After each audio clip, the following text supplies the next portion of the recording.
Jeepers creepers. This build just keeps on going. It's like my swan song. I said to the client last night, this is the model I'm coming back. This is my comeback model, and this is gonna show how much how much heart I'm coming back into this with. And you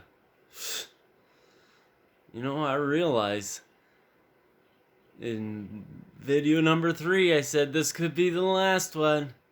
Video number 4 I said this could be the last one.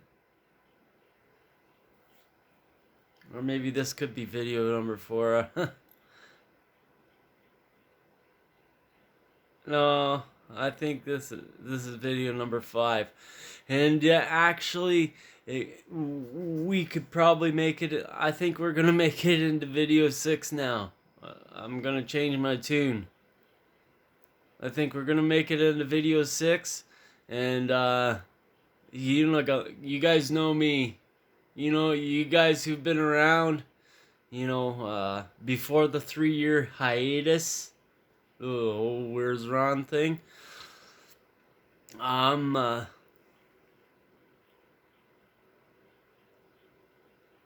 I say it's gonna go past 6, it's probably gonna stop at 6, cause I'm never right. But she's looking good. The roof is on. I got whole bunch of micro ply here, stuff like that, and we looked at old pictures last night, the client and I, and we're gonna go put on, you know, on the end of the buildings we only got half the it's half the structure, so there's a little fire escape at the end of the building, so I have to put half of one on. Like, we're gonna have a fire escape with no ladder because the ladder's on the side it's not on this building. Man, I gotta put downspouts. We gotta put like the water trough downspouts. Jeepers creepers! I said it already. And now I'm looking at the picture, and there's little lights that come off the structure. I don't know. I think I got some lights, for crying out loud, sitting in a. I think I know where they are. You know, and if I got them, I should put them on. I'm never gonna make it. I'm always having this trouble finding this darn camera. You're gonna have to get a real camera again so I know where the lens is, for crying out loud. Or a selfie stick. You know, I'm cutting by just to the skin of my teeth here, you know, like I got a job for myself at the beginning of the year, and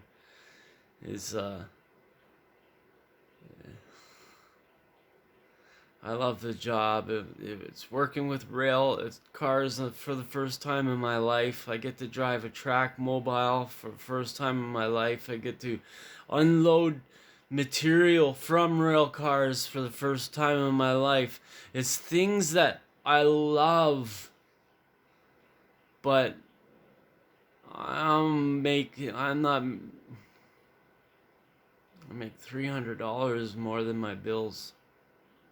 And it's really hard, because I want to spend money on getting, you know, a couple of tools for my modeling and stuff like that, and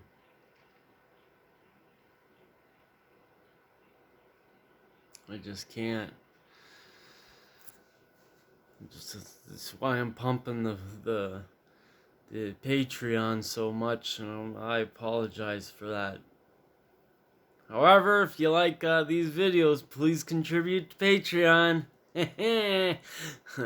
Or like and subscribe to videos. That's less important than the Patreon at this point, because you know what? if they don't want to find me, then I don't really care, because I'm happy with 100 views per video. I don't need to be, like those people who called me up and asked me, how do I make a YouTube channel, Ron? And then they get like 40,000 subscribers and they get like 12,000 views a video. Like, why are they coming to ask me? Like, I can't even get past 200 views a video. Like, I don't even know how they get that far. Like, I'm positive that it's not just them. I'm positive that it's because there's fans out there that are sharing their videos out in the social medias and stuff like that. And maybe if you guys like these videos, maybe you guys can do that, because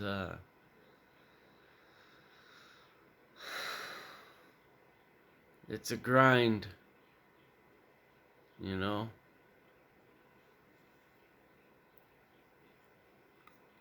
Let's get to this video before I start crying. Hope you liked the video today, guys. Patreon.com/Ron Perry. Down below. Just like always.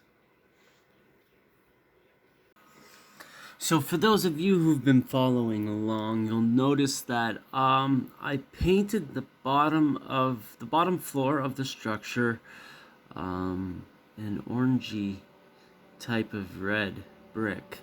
I had the camera up. I'm pretty sure I pressed record, but I got back to the camera and this phone, I dropped it, and it's been doing screwed up things ever since. Like, the microphone only works on one side. I gotta double up the videos on my video editor and put the left side, right side toggles on so that we get stereo sound. There's always a solution to everything, but gotta make past, gotta make do. So I painted the bottom of the structure orange because it was underneath a awning that protected the passengers from rain and the weathers in Canada, and was taken off sometime probably in the 60s or 70s because of it being a hazard due to its deterioration. So that made an orange bottom floor. Add to that the splash up of not having probably eaves trough on the edge of the roof line or something like that, caused the real bottom courses of brick to have like a light hue. So I'm taking my mortar mixture and I'm adding a little bit of orangey brick color, and which is raw sienna, and I'm adding some white to it so that I can make a little fade along the bottom courses of the brick to match the prototype photographs that I'm gonna try to put in now. Sometimes I forget these things. Please don't kill me. But yeah, so putting the fade on the bottom of the building. Next, I pull out the base, and the original building had a boardwalk that was made of wood, and I envisioned that the modern day structure had some concrete down. However, even though I'm putting a concrete paint on, The texture of this baseboard that's etched in by ITLA, you know, it kind of looks like it's old wood boardwalk. You know, so what it is in the eye of the beholder, really. That's my story, and I'm sticking to it. Yo. But once I got all that boardwalk painted, I have to finally put the front wall onto the base, glue her on down. I know I had a lot more video taken of this moment, but once again the record button or something happened where I wasn't able to record it, so I had to pull it all off and start again, make this little short video. Now, I don't want to support the structure by putting the end walls on. What I want to do is put on little sub walls on the inside so I can make that front wall super square, a 90-degree straight up wall. So I placed a couple of MDF walls in, and to do that. They're not there to make it look like any type of room or anything like that, because once we put the back panel onto the structure, we're not gonna see the inside of the structure. It's gonna be dark. So this is just something. But you know, anyways, I painted it to look like the wainscoting was there, and just like the way they've got it painted in the actual structure. You know, for those people who get in there and look. Rivet counters. Now, every once in a while, I give you guys a super trick. A super duper trick. Something to hold with you for life. You know, to show your friends. Tell your friends, you know, you thought it up and you're genius. That they're like, ah, this guy's like got an IQ of 5,000. Holy smokes.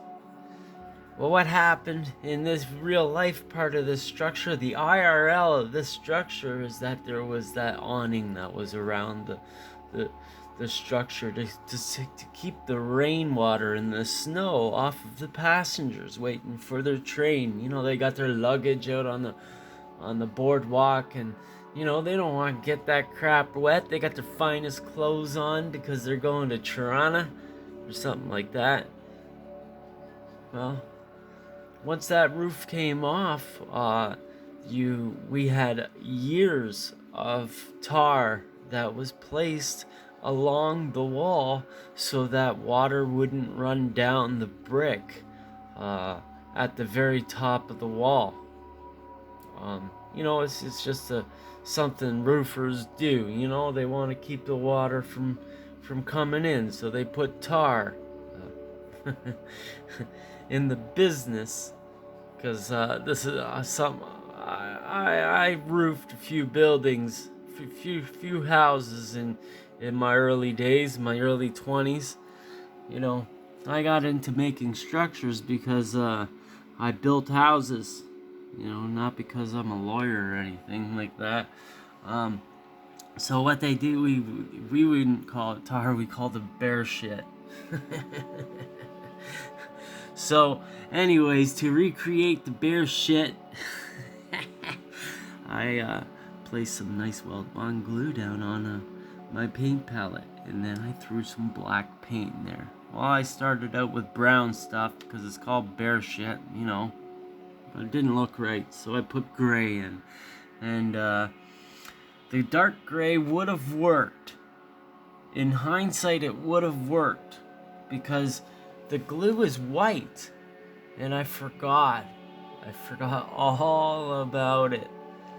And if I would have just left that dark gray in there, once the glue dried, that tar line would have went dark gray.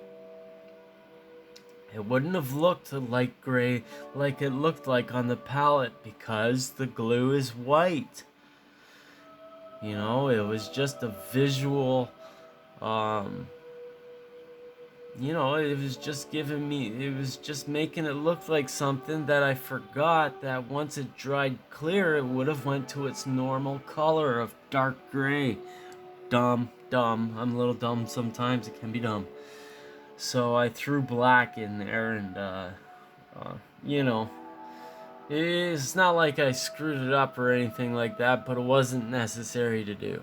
So I took this glue and I added it with one of my large skewers for shish kebabs.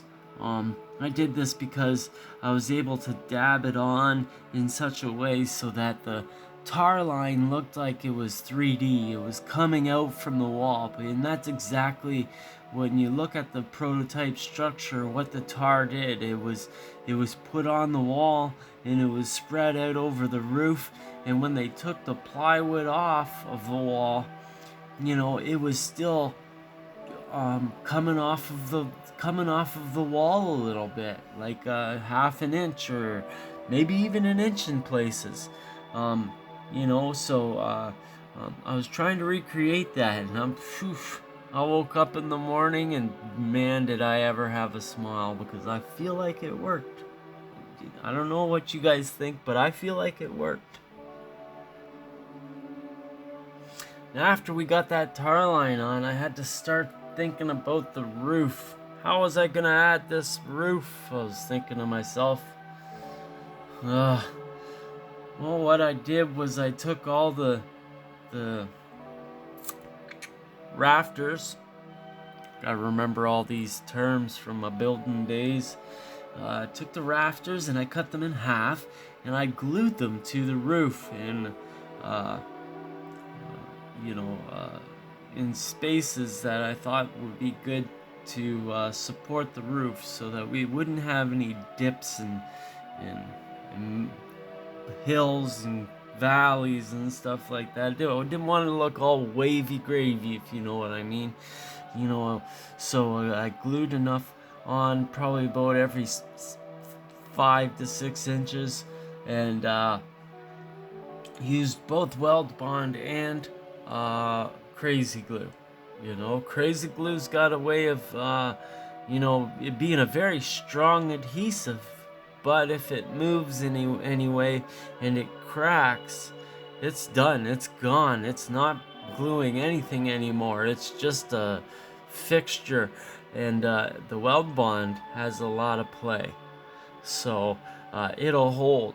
So I like to do a combination of both, so that I can get the quick drying of the crazy glue while having the long-lasting super elasticity of the weld bond, or Eileen's tacky glue. Let's not forget about that one. Weld bond, I love my weld bond, but I got a bottle of tacky glue from Ron Poidmani. Butchered your name again, I'm sorry, bro. So I'm gonna promote that glue too, because he paid me a solid by giving me all those paints and glue in December. So I didn't know how I was gonna center all these roofing panels onto the structure. So what I did was take all my rafters and my firewalls that were part of the structure, and I put them together on the table, and I just glued the whole 4-foot roof line all together all at once. Actually, I forgot. I painted them gray first, didn't I? They're gray. I didn't want to paint the gray on after I had the firewalls on, because I probably would have got a little bit of paint on there, and I was do a little bit of cursing, and I got my son around here, and I don't want to be a bad dad. So I painted it first, because I want to be a good dad. I don't want to curse. Now my next job was to add the decorative corbels and fascia boards to the end of the walls, and at that point I remembered that there was a little bit of a flaw in the design of this kit. Because this wasn't a full production kit, it didn't go through all the Q&A that is required to do when you're doing a full kit. And what happened was that on the end wall, the decorative micro ply that goes on is about 1/8 of an inch too high. And what that means is that when you get to the end wall, the roof line, the grade of the roof, the pitch of the roof, I mean, comes down, and it is originally made so that the MDF will fit underneath there, and it fit nice and allow you to get in there and wrap that wood around there so that the corbels will fit underneath nice. But because the side wall, the decorative trim is sitting too high, means that you gotta match it on the end wall, which means that the pitch of the roof comes down and it doesn't match right. So I had to come in with my little handy dandy hand saw tool, probably one of the most dangerous tools on the face of the planet. Used my safety glasses, made for a 4-year-old. But you know, I cut that piece off. I remembered having to do that on a couple of the models before. So this is something that I forgot about, but I was ready and prepared to take care of right away.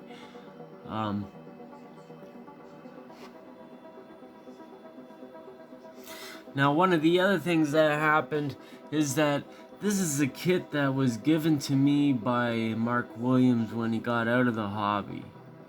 He had some health issues and decided to focus on family, get out of the hobby, and the only way for that guy to do that is just to get rid of the stuff, because he's a hands-on 24/7 kind of guy, and if he had that stuff around, he'd be plugging away at it at 2 in the morning and, you know, sleep, you know, family. It's time for family for him. So I've got a bunch of the parts for this model, but I didn't have all the parts. I had probably about 88% of all the parts, and one of the parts that I was missing was the MDF roof detail, like the ceiling of the model that the roof sat on.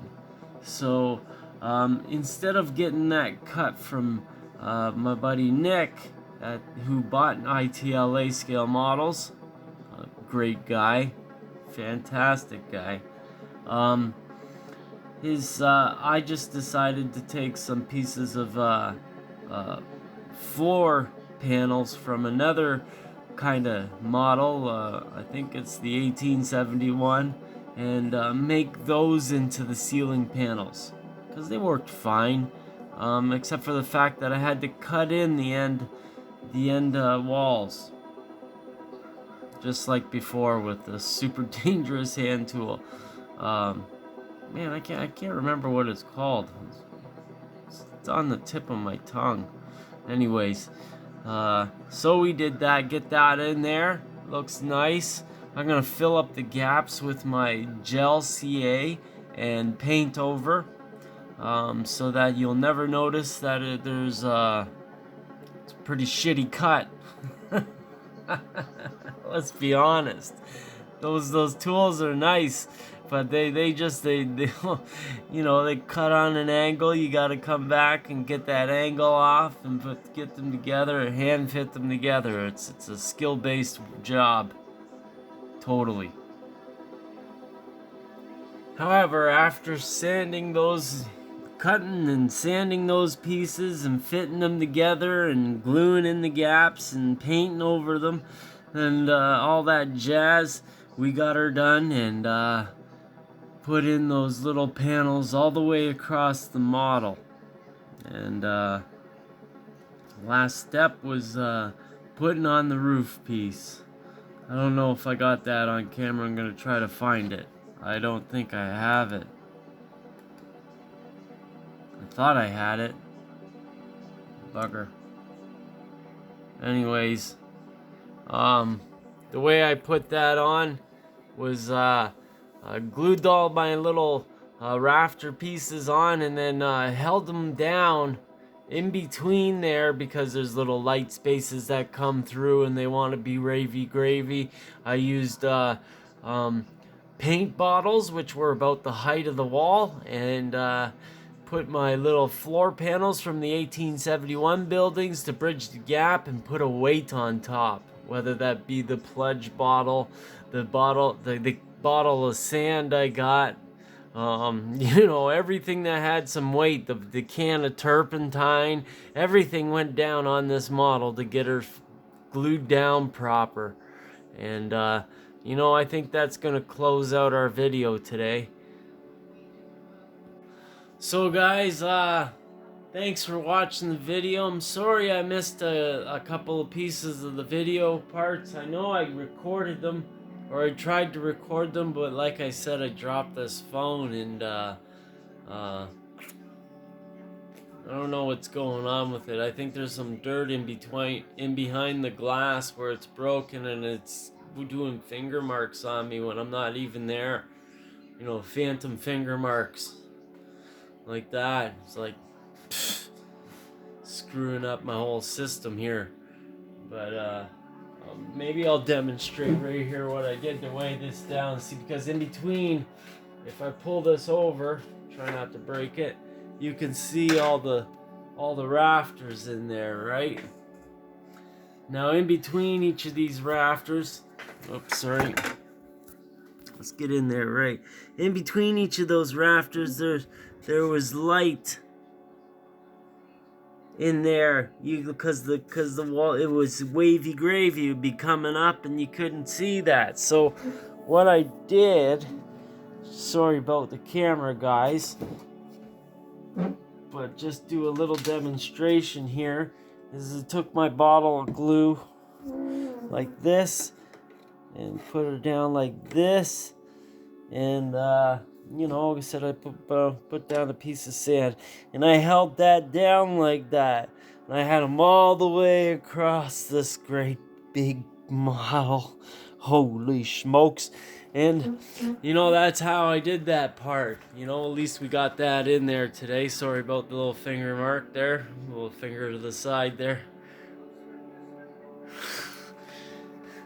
But you know, sometimes you have to come and think about, that's the best thing about building these models, is it challenges your brain sometimes. You don't have the little clips that go clip everything out, you know, maybe little clothesline clips or the chip bag clips or clips that are custom made by Micromart is $100 too much.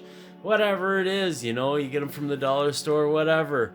Sometimes it just has to be something basic and Amish style. If it's I gotta shave off the mustache if it's gonna be Amish style. Oh, it's another story for later. Anyways, thanks for watching, guys. I hope you like the videos. Please consider becoming a patron. It really, really helps. I'm putting out my all to get these videos out here, and I'm you know, I'm not scrimping on these models in any way whatsoever. I don't give a crap about how many hours I put in. When I give a quote to somebody, that quote stays, and if I put in 100 hours too many, it doesn't matter to me. I want to get the best model that I can make, because you know what? People are going to come in to see somebody's layout, and they're going to say, holy beep. That's what that beep was. It was. Look at that model. That's awesome. And the guy's gonna pull out some pictures. He say, "You think that's yeah? Look at this." And he shows some pictures, and then you look at the model, and you're like, "Holy smokes! He did everything." How much did that cost you? $500,000? And he said, "No, but a lot." Anyways, I like to put out these videos, and it's the same with these videos. I like to show you guys what I did. I don't want to be like one of those little rolling stock weathering guys who kind of keep their secrets and the secret recipe and all that shit. I don't give a crap, because in the end, I know that 75% of the people in this hobby didn't come into this hobby to build models. They came in to play with trains. They don't want to do what I do. And even though I'm coming out and showing this stuff and all that jazz, most of the people that I'm teaching and who are using these tricks are people who are like me. They're not the doctors, they're not the lawyers and the people with lots and lots of money. They're people who use their hands for a living and don't make a lot of money. And the tips and tricks that I share will help them to make a little side hustle for themselves and make some money for themselves. And that touches my heart, people. That's something that I'm gonna cry. That's something that really makes me feel good. And I'm gonna give back to the hobby in that way. But if you wanna help out, getting this help together here for fuck's sakes. Jesus Christ. If you want to help out, Patreon, www.patreon.com/Ron Perry. See you next time, my friends.